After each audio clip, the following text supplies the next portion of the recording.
Hello beautiful people, welcome back to my channel. I'm Ifoma. So in today's tutorial we're going to be making this beautiful shirt that has a bow tie at the back. This is a stylish shirt that you got in a form of a flay but not a full flay. So if this looks like what you're interested in, watch till the end. So to begin, these are all the measurements you'll be needing. You'll be needing your shoulder measurement, your bust, and the length. Now, the length of the front and the length of the back is not the same. So make sure you measure that on your client. And for the fabric, I have 2 yards of fabric here, but I was not able to finish it. I think I used about 1.5 yard or even one and just a little that's not up to half yard. Now to cut this, you have to fold your fabric in a bias form, not a full flay, just like you want to fold a flay, but a half flay.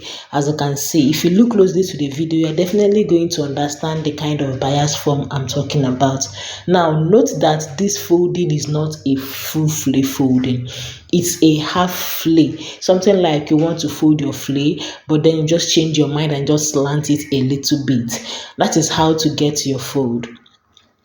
Now, after you've gotten your fold, the first measurement you're supposed to take is your bottom placket, right? And for the bottom placket, you can either leave 2 inches or 1.5 inches, but in total of everything I left before I started taking my measurement is 2 inches, which is 1.5 for the bottom placket and half of an inch for the button over wrap, right? You know, when you button up your clothes, right, you want it to be equal with the back even after buttoning. That is what it means to leave 0.5 inches for the button over wrap.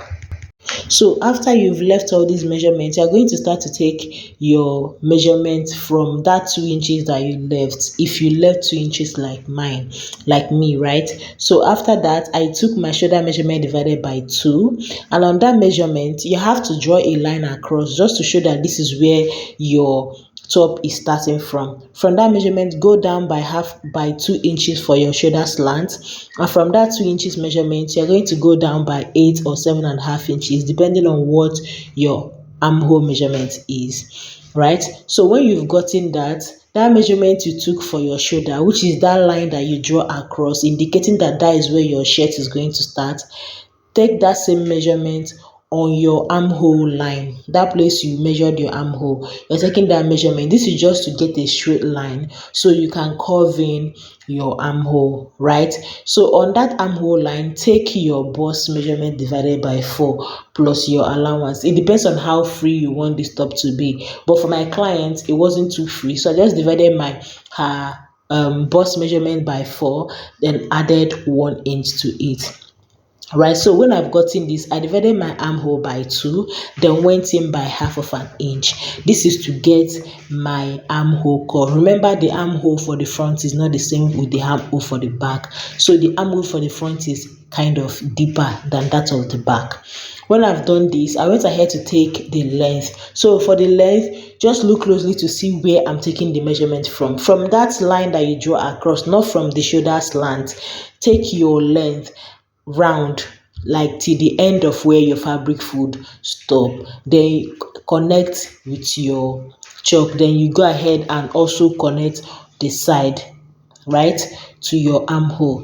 When you've done this, go ahead and cut out your fabric, right? So when I was done doing this, I went ahead to cut my fabric. And while cutting, you're going to cut from the shoulder slant. Don't forget that that is where you're cutting from, right? So go ahead and cut your fabric. When I was done cutting, I kept that aside, then I folded another fabric for my back. Now for this back is straight. You're not slanting your fabric, you're not keeping it on a bias form, just straight, right? So I folded my fabric on straight the way our fabric used to come. Then I went ahead to take my length. Now for the length of the back, you already know it's not the same with the length of the front, so go ahead and take your length. Now come to the shoulder, anywhere that you consider your shoulder line, come there and take half measurement, your shoulder divided by 2, then you slant just like we did for the front with 2 inches. right? So but the first thing you are supposed to do here is to remove 1 inch from your fold. That 1 inch is going to serve as the opening for the back. When we get there, that is the first thing you're supposed to do before you start taking your fabric, your body measurement. But I forgot to do that first. Even though I did it later, you're still going to see when I did it later, after marking out all the other measurements. So from my shoulder, I took my waist measurement. From my shoulder, I also took my hip line. All these measurements I'm marking is my waistline and my hip line, then the full length, right? So on this line, I'm going to take my waist measurement divided by 4, of course, plus 1 inch or 1.5, depending on the allowance you want to add. That's the exact same thing I also did for the bust. Divided my bust into 4, added 1 inch for the sewing allowance. If you want it to be bigger, you can add more than 1 inch. It depends on how free you want this top to be, right? I also did the exact same thing for my hip line. Then I connected like so. So when I was not connecting, the next thing is just to slant it over to the end, that is to the hem. As you can see, just curve it. You know how the shape of the curve we have for the back of this project, so curve your back like that. Now this curve depends on how deep you want it to be, right? So I just curved in the way my client wanted hers to be, right? So the next thing I went ahead to do, as you can see now, that 1 inch I told you earlier, that is the first thing you're supposed to do before you start taking your body measurement, because all the other measurements you are going to take is from that 1 inch. Exactly what we did for the front. The only difference is the front I used 2 inches, but for this back I used 1 inch, right? So after I was done measuring that 1 inch, I connected it, and then I imputed that 1 inch back to all our body measurement, because if you did it the way I did mine, you're supposed to put that 1 inch back so your measurement is not going to short at the end of the day. That is what you see me doing. I returned that 1 inch that I took out in the measurement that I in my body measurement. Then I connected my armhole like so, right? So the armhole of the bag do not need any curving, because the armhole of the back is not as deep as the front. So all you have to do is just to connect the armhole like so. Now the next thing I did was to take my neck measurement, and for my neck depth for the back I use 1.5. Then the width for both the front and the back I use 2.5 inches, right? So I just connected it like so, extended it to the 1 inch at the back, and I went ahead to cut out. After I was done cutting out, then we move back to the front. So for the front, we're not doing a lot of things now for the front. It's just to cut the neck and to divide the front into two. So we are repeating the width we used for the back, and then for the depth of the front, I used 4 inches for now. Right, I said for now because at the end of the day I still trimmed it down a little so that it fits the round neck we are working with. So I used 4 inches for now, and then I cut out. Then when I was done cutting out, I went ahead to open up the front. You remember that while we are cutting it, it was on fold, so you have to divide it into two, just so for it to have two separate sides for the front. I went ahead to notch. That notching is to remind us where the bottom placket starts. So go ahead to notch yours, the up and the down as well. Then go ahead and cut out. Now we are going to start working on the sewing part, right? So the first thing I went ahead to do is to fold it. I weave the center. Remember the fabric I'm working with here is very thick, so folding it into two is going to make it too thick for the style. So what I did was to weave the center. So for yours, if you are working on a lighter fabric, just fold into two to make it neat.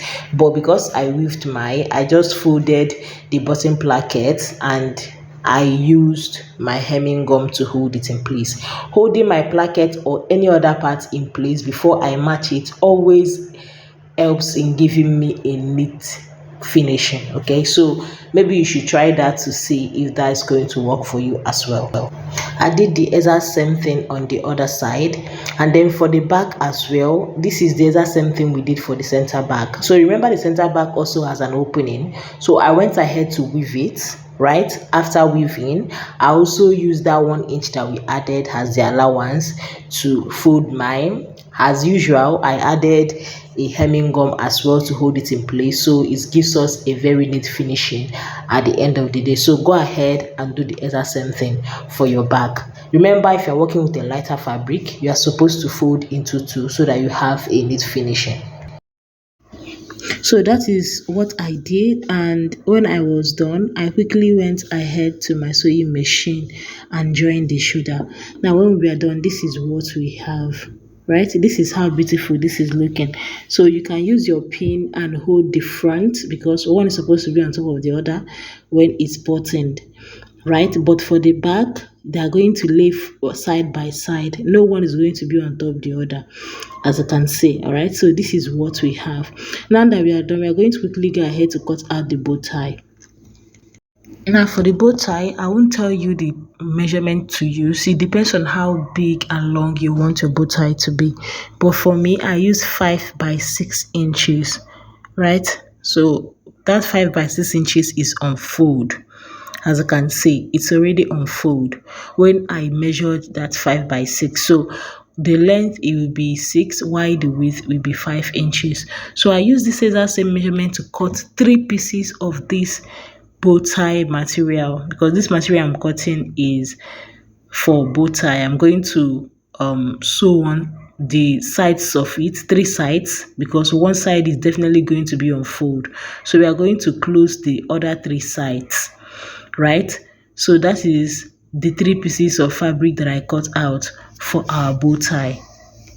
So like I said, you're going to sew the 3 sides that is open, because definitely one side is going to be closed. And when you are sewing, you should leave out a tiny space where you are going to be turning the whole thing out from when you are done sewing it. So that's exactly what I did. I went to my sewing machine and sewed the 3 places that are open, then remembering to leave the space for the turning.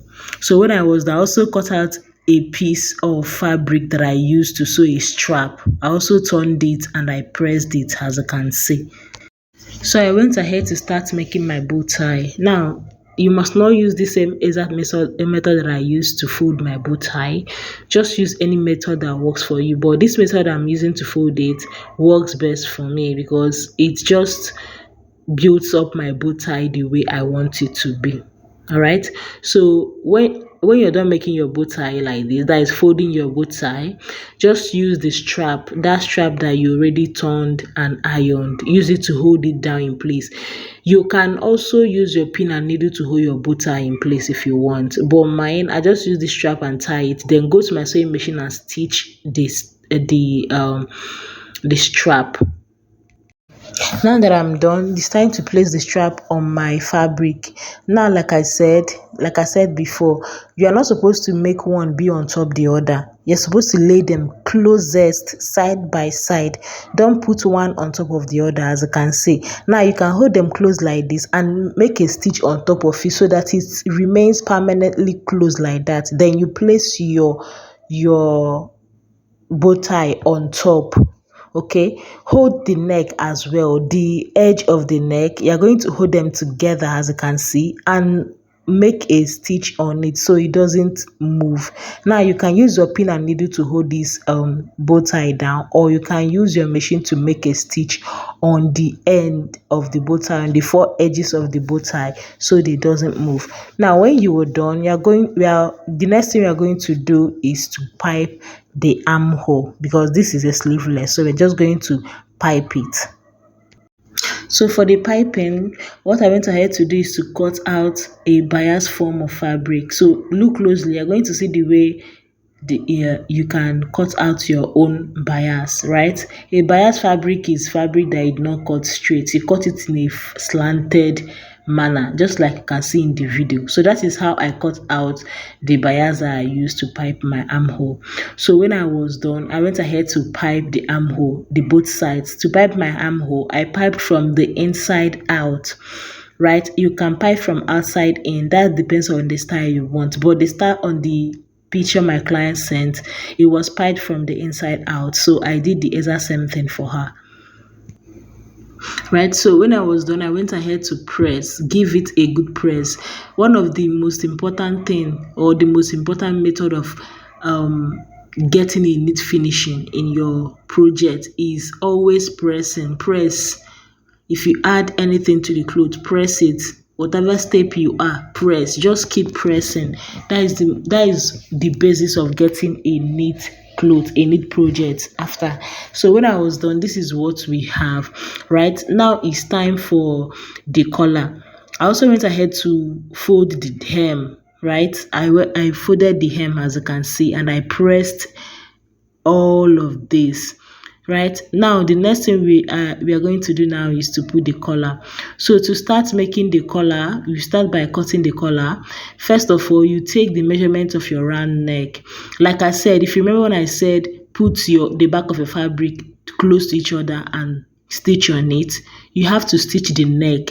So if you stitch the neck, now if you want to take the measurement of this round neck, it's not going to be hard for you, or that place is not going to keep opening.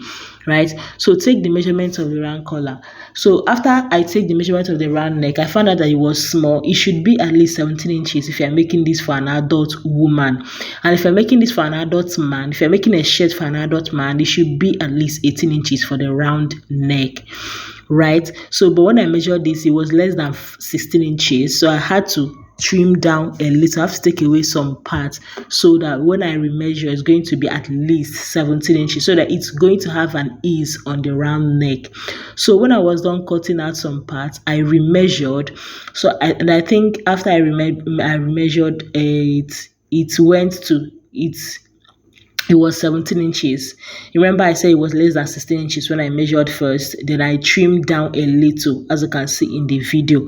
Then I remeasured. When I was done, I think now I have about 17 inches, which is okay to work with for a woman. Right, so we are going to go ahead and start cutting the collar. So to cut out a collar, for me, I used the light collar stay and I folded it into two like this. This light collar stay has a gum on one side, right? So I folded into two and I marked out the half of my round neck measurement. Right, so this is what you see me doing. After that, I'm going to start taking the measurement for the lower part of the collar, which is 1.25. I mark that 1.25 till I get to the fold. Right, remember that this collar is folded into two. So when I was done marking out the 1.25, which will be the measurement for the down collar, I went ahead to mark the measurement for the up collar, which is from where the down collar ended, I went up by 1.75. Then on that down collar, I went in by 1 inch at the edge of it. Right, that 1 inch is going to be where the second collar is going to start. That is the upper collar. Then on that 1 inch, I went up by 2 inches or 2.25, depending on how high you want it to be. And I connected it to that 1.75 that I went up by at the fold. Then I connected it the way you see it. Right, then on the mouth of the first collar, I shaped it to have a curve, and on the down, I minus 0.25, then connected to the center of the collar. This is for the collar to have a kind of a smaller mouth, right, which is going to fit better on the neck.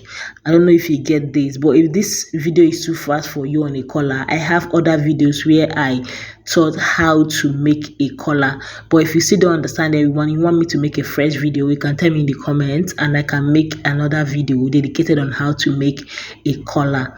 Right, so I went ahead to cut out everything. Remember that I said this collar has a gum on one side where you just place it on your fabric and then use your iron to melt it and gum it to your fabric. That is exactly what we are going to do here after we are done cutting. So the collar that I refer to as the first collar is this smaller one. That is the one that is going to be on our neck, and then the second one is going to be on top of that one.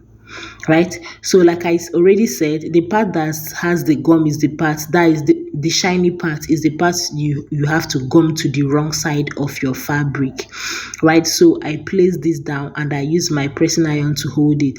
Then I place the second collar on top. While putting the second collar, you're going to make sure you have at least 1 inch space. I use 1 inch space all the time between the first collar and the second collar, right? And you make sure that you are placing this right, because if you don't, you are going to place it upside down. All right, so make sure you are placing it right, the same way it was when you were cutting it out. Then you press and gum it to the wrong side of your fabric. Then you cut out, as you can see in the video. So when I was done cutting out, I cut out 2 pieces of each. That is, after the one that I already gummed, I cut out another one that's going to serve as the lining. Now, if you're working with a lighter fabric, I highly recommend also interfacing, not with a collar, maybe with a gum stay or with a cloth gum. Interface that part that we know has the lining, so it becomes thicker. Then I folded the one with the main collar into two, that is the down collar. I folded into two and I notched the center. Then I folded the down part. That down collar has a down part, the part that is going to be sewed to the neck, and the upper part that we are going to attach the second collar on. The one with the down part is where the curving is facing. Just look closely to the video. You are definitely going to understand the area where I'm folding.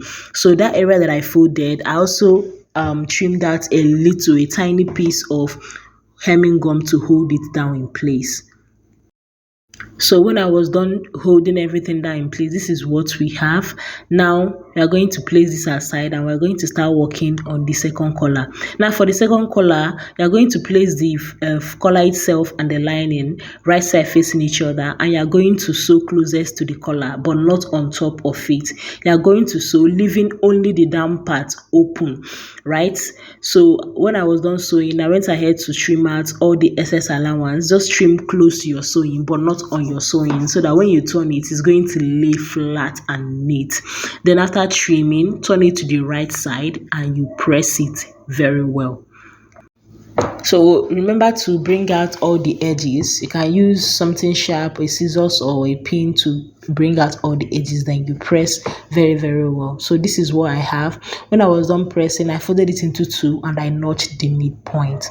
Now for the lining of the down part, I also notched the midpoint, because right now the midpoint is so important, right? So make sure you notch the midpoint.